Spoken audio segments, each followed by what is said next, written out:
Hello, welcome to Free Will, Science, and Religion. I'm Chandler Klebs, and I'm here with George Ortega and Jamie Soden, and we're going to be talking about how our everyday experiences in our life tell us we don't have a free will. Whether you're trying to lose weight, or you're trying to be a good person, or you're trying to be a happy person, or not get angry, or you're trying to learn a subject that's difficult for you, you find that you're trying to do something, but you're not able to do as you intend, and that's a powerful explanation for why people aren't in control of their life as they would be theoretically if there was a free will. Yeah, I actually used this explanation at a meetup I hosted last Saturday, and the woman said she believed in free will, and she was a teacher.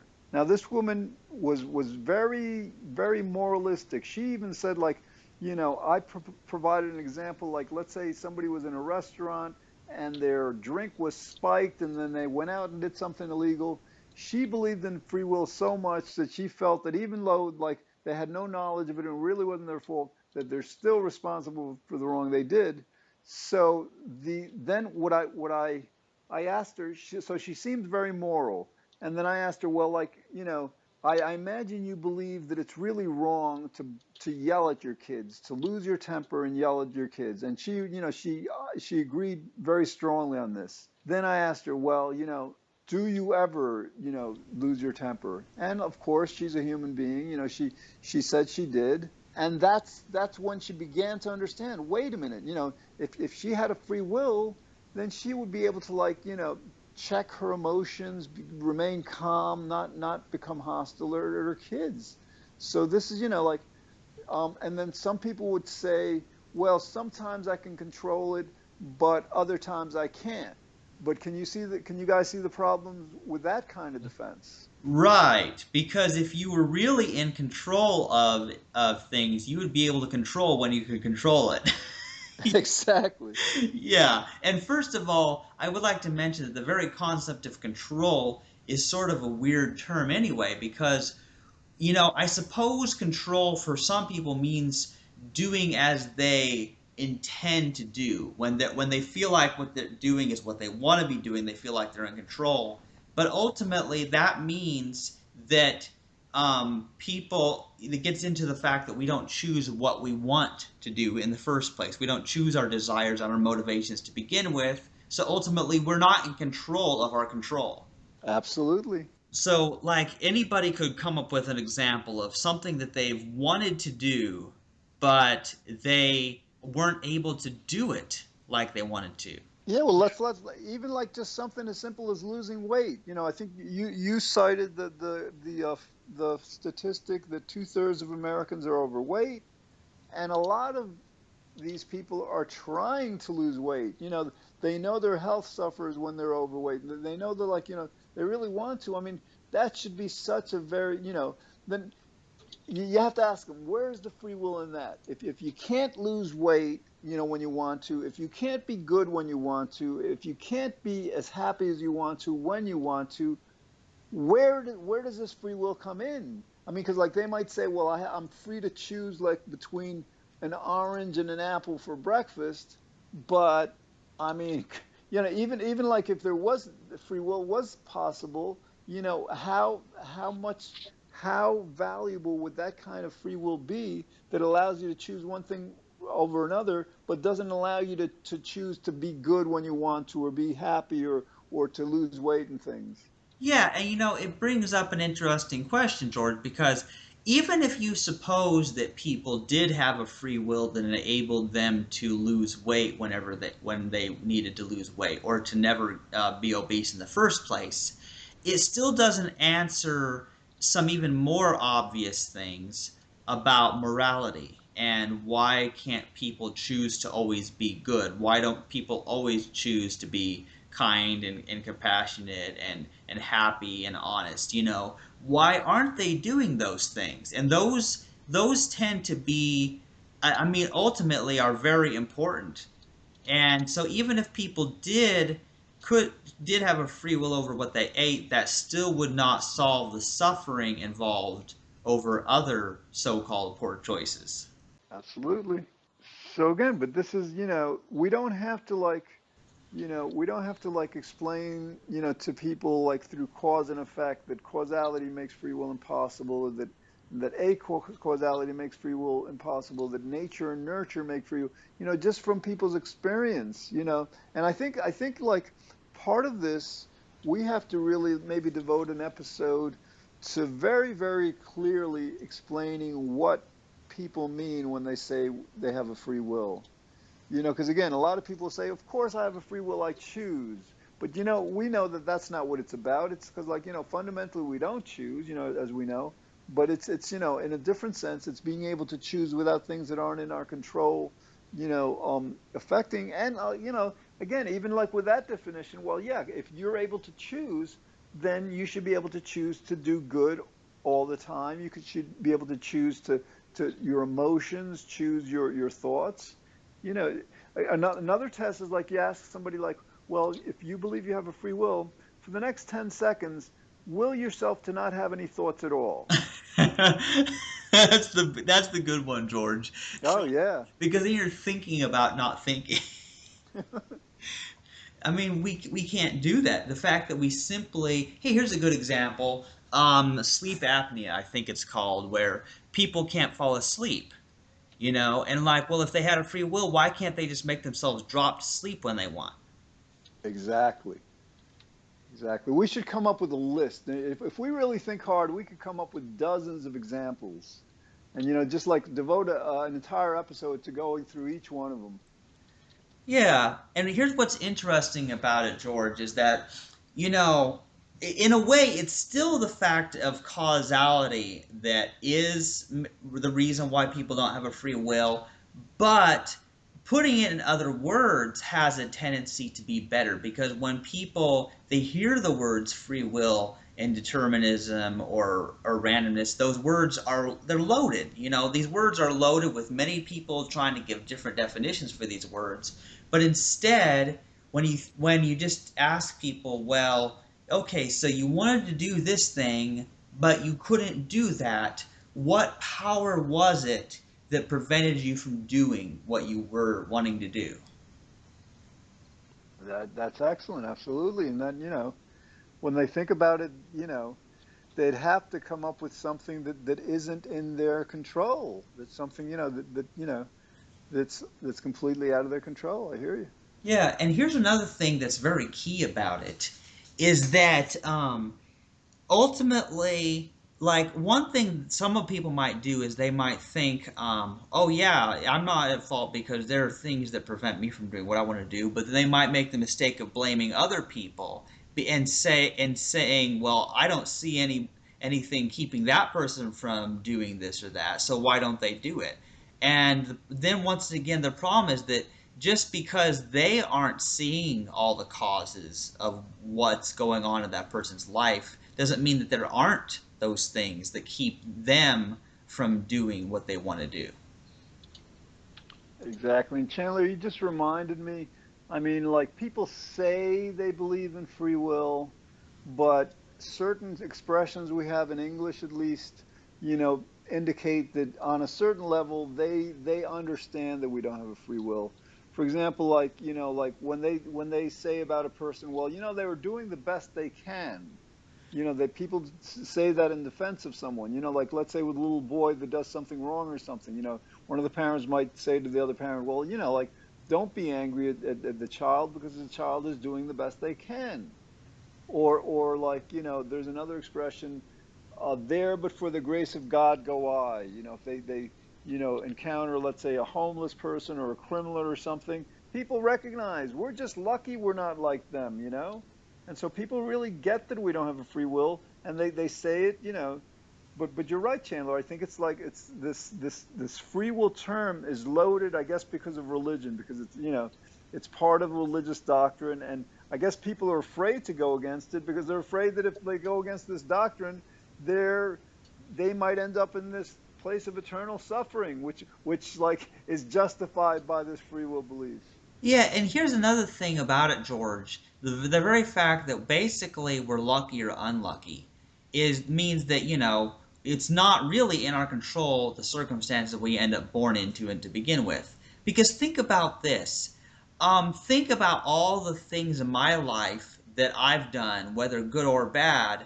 Let's say that I had been born as a bird instead of a human. Can you imagine how different my life would be? I would be luckier then because then I could just fly away and I wouldn't have to worry about things that humans have to worry about because humans are trapped. They can't just fly wherever they want, you know. And it comes to a simple recognition that in this society, you know what, you're treated better if you're white instead of black, you're treated better if you're a man instead of a woman. And the very It's fact, also known as white privilege. yeah, there's certain privileges that come with being of a certain gender or skin color or religion or certain physical attractiveness or whatever that makes some people luckier than others, and it just comes down to that, is that people are lucky or unlucky in that sense. And what this allows us to do, this understanding helps us to realize, well, because these people over here are less lucky than us and they are in bad situations, that means that they need our help more. We should help them so that they don't have to suffer these things that were not their fault. But what free will belief does is it reverses that and says, well, if these people are in a bad situation, if they're poor or they're black or they're fat or whatever, then it's their fault because they chose it before they were born. And then you're like a new ager or something. Yeah, you just reminded me also about like our abilities, like, who freely chooses, for example, to be good in math or to be good in music or to be good in sports and all. If we're not good in those things, we know it's not up to us. We either have these talents or we don't.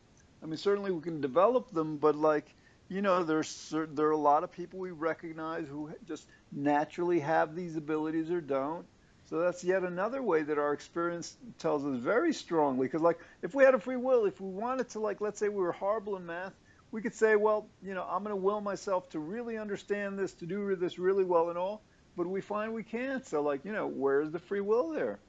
Yeah, it's a very interesting thought because when you think about the talents that people have, some people can just sing or whistle naturally, and I happen to be sort of one of those people. And some people are good in math, some people are good at a certain sport, certain things. I mean, some people can wiggle their ears, I mean, it's like, but when you think about it, George, wouldn't it be nice if we did get to choose our talents?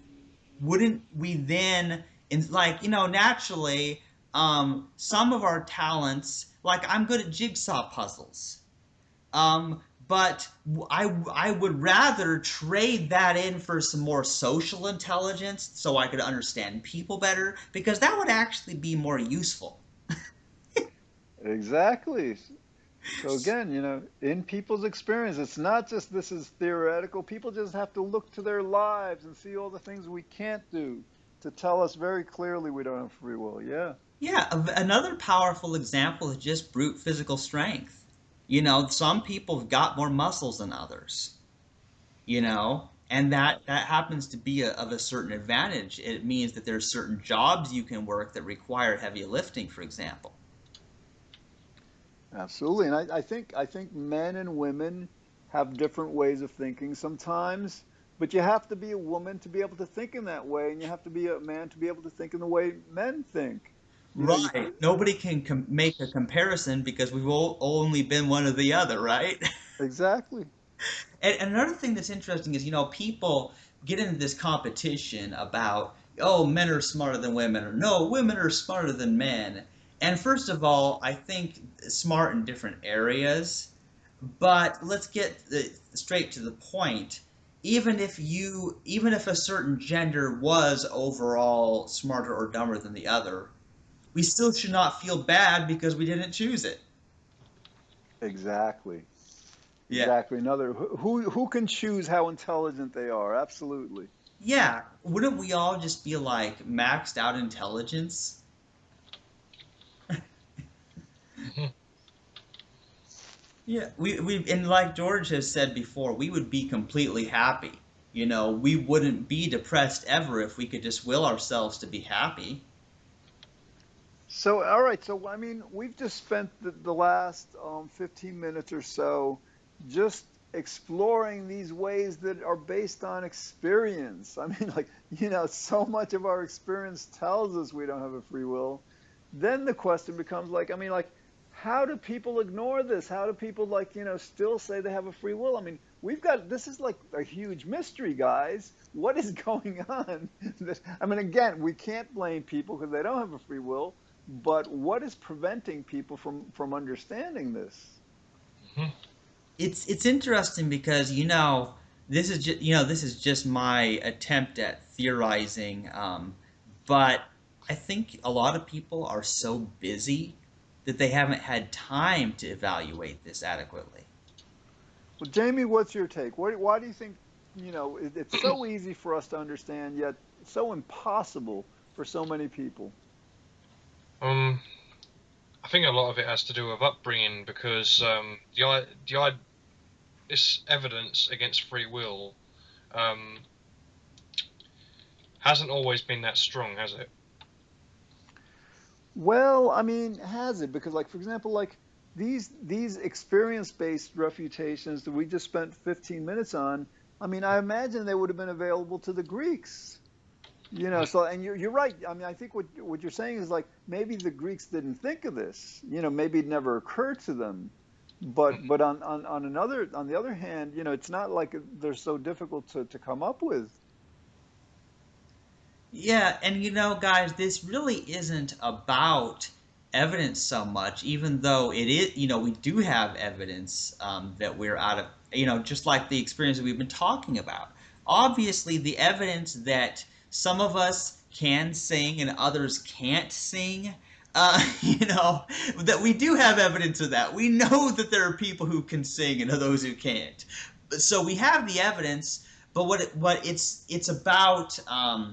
Us being able to it, apply these specific examples to the overall general picture, realizing that not only are people lucky or unlucky in terms of musical talent or physical strength or intelligence, but overall nobody chose anything. Yeah, and we know this. I mean, like our science teaches us this. Like, we're a product of nature and nurture. If our talents, didn't result from natural abilities, they resulted from our training, from our education, from our, exposure to different experiences. Yeah, and I mentioned that to my sister, and she said that it was nature and nurture and our choices. Like as if that there are choices independent of nature and nurture. Right, right. And I think that's a very tricky thing because to make a choice independently of your nature means to not have biology, to not have any genetics, to not have a physical body, therefore to not exist. So even excluding nurture, you can't do something independently of nature. That's a great point. Absolutely. How can you bypass your genetics? Your genetics it's completely unconscious. Yeah. And what's interesting about it is everything that we do in our lives as far as trying to make a better world and trying to change things is all about changing the nurture because we can't change people's genetics, you know. But all we can do is try to educate people better. And I think that's where a lot of things that's really the only method because I Hmm. think part of the problem is there is like okay, there's two problems. First of all, um, our educational system, at least in America, isn't really all that great. People are these kids are sent to school and they're be at school all day, taking all these different subjects. But you would think that with all the time and all the years spent on education, you would think people would be behaving smarter than they are if it was really doing some good, wouldn't you? Well, I mean, yes, and that's why the point I raised before that like, I think maybe this was before this podcast, that like people are good at knowing how to learn, but knowing how to learn and knowing how to think are different skills, and our schools just aren't teaching people how to think.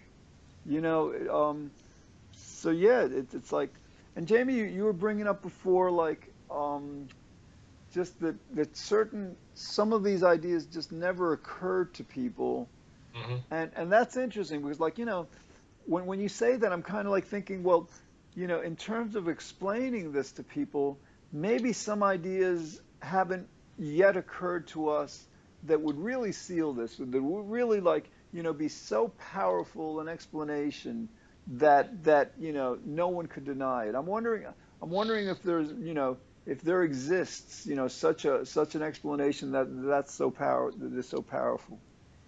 Well, I think there are many powerful explanations, but I think part of the problem is that when you give an example that shows that people don't have a free will, like for example, if you use the obesity thing as an example and how people are unable to lose weight even when they're trying, for those people who have been obese and had that struggle, they understand, but the people who've been skinny all their life, they don't understand because they haven't had that experience. So then you have to use a different one that relates to their life. That's an excellent point. Yeah.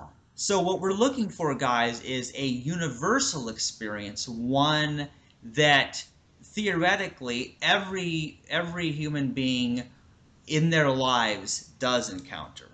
Every single one that, or at least the majority, because I don't know if there's any of us that all experience um, exactly one thing aside from conception, birth, and death, and eating, certain things. But I think we need a very broad example, one that applies perhaps even more strongly than the overweight issue and the sexuality issue. And those are the two most powerful that we've got so far.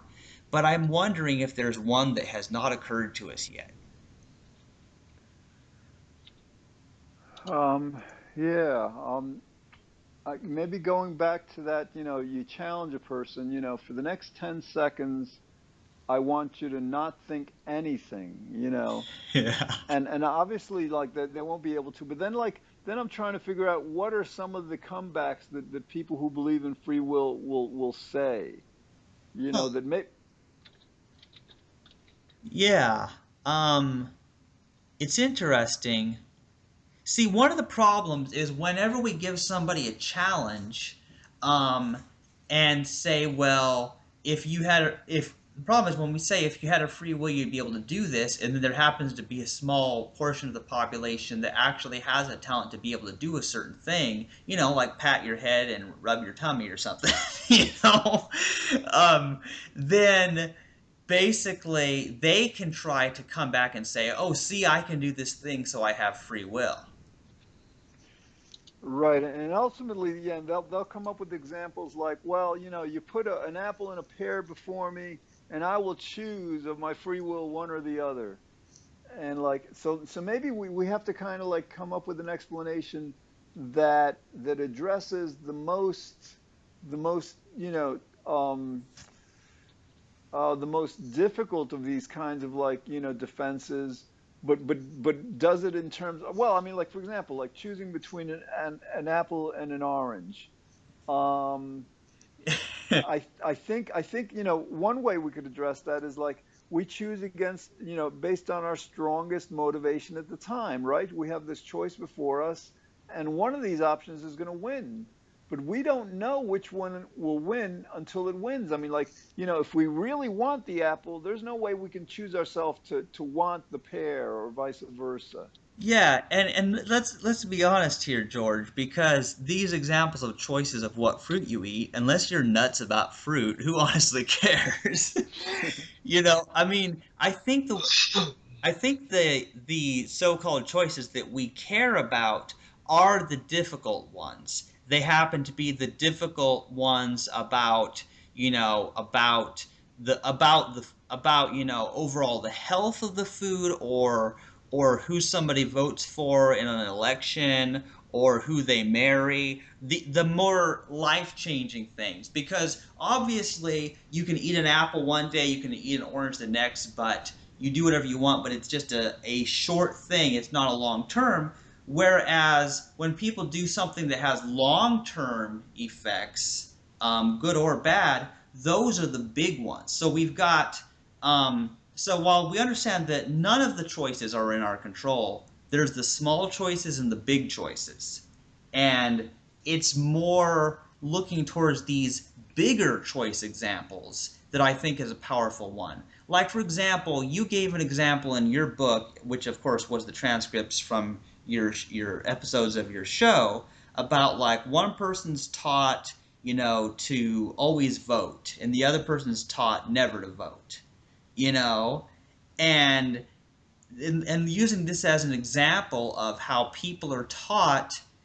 People try to define free will as choosing what's the morally right thing, but you don't choose what you believe is the morally right thing to begin with. Your parents and your culture taught you that.